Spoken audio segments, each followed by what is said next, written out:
So you've just landed a nice trout and released it to live to fight another day. You have that contented feeling that follows success, but at the same time enough empathy for the plight of this noble creature to release it unharmed. But is it really unharmed?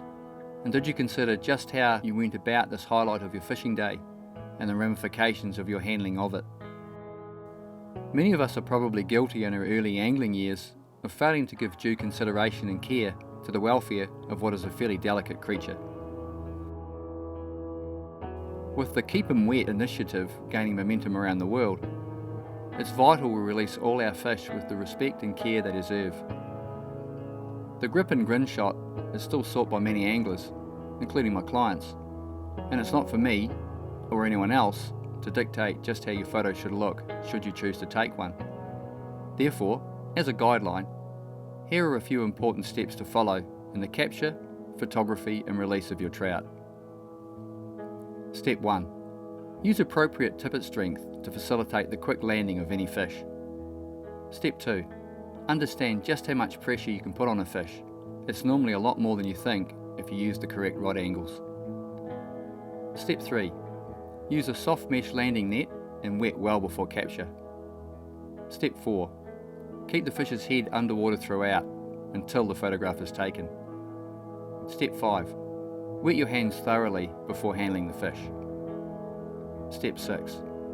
Gently lift the fish for a count of 6 for the photo and gently release it back into some current and oxygenated water.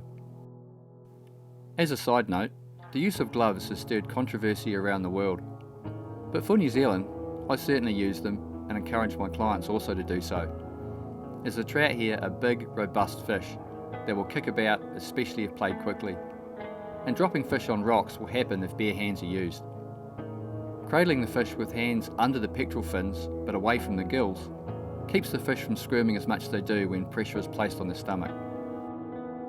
I see the same fish caught sometimes more than once in a season and never see handling marks on these fish, which is testament to a system working well.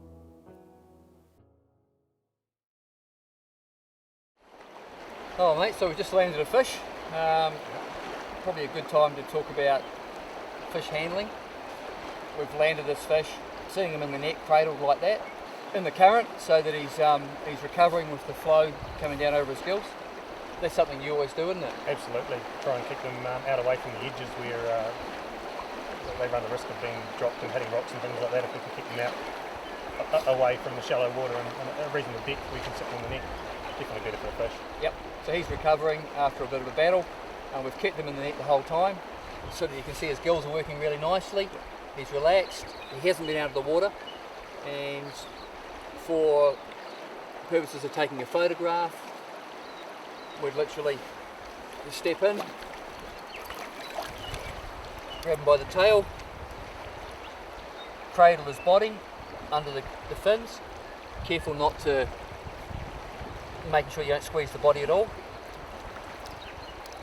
Take him up for a quick photograph like that. I always make a slow count to 6, and that's enough. Then he goes in.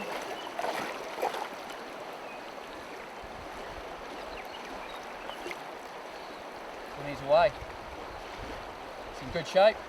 He's swimming against the current. We've got a lot of oxygenated water coming down over his gills, and he's swimming off to his freedom. Look, he is.